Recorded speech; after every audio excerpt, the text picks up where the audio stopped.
Kalabosan naman ang tinaguriang rank number 3 most wanted person municipal level dahil sa kaso nitong lascivious conduct sa bayan ng Culyon, Palawan. Narito ang report ni Patrolwoman Abigail Datu.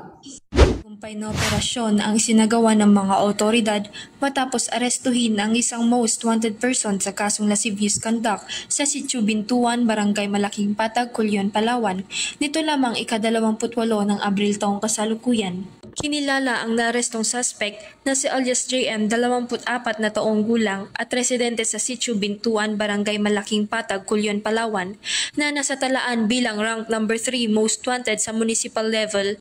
Dinakip ang suspect sa bisa ng warrant of arrest na inisyu ni Honorable Arnel P. Cesar, presiding judge of RTC Branch 163 Coron sa kasong lascivious conduct sa ilalim ng Section 5B of Republic Act No. 7610. Bilang tugon sa kanyang pansamantalang kalayaan, ang hukuman ay nagtakda ng piyansa na nagkakahalaga ng 200,000 pesos para sa kasong lascivious conduct. Ang nasabing suspect ay kasalukuyang nasa kustodiya na ng Culyon Municipal Police Station at iprepresenta sa korte para sa tamang disposisyon. Ang ating kapulisan ay patuloy na maglulunsad ng mga operasyon upang mahuli ang mga taong wanted o may pananagutan sa batas upang maihatid ang hustisya sa kanilang mga naging biktima at mapanatili ang kaayusan at kaligtasan ng ating komunidad patungo sa isang bagong Pilipinas.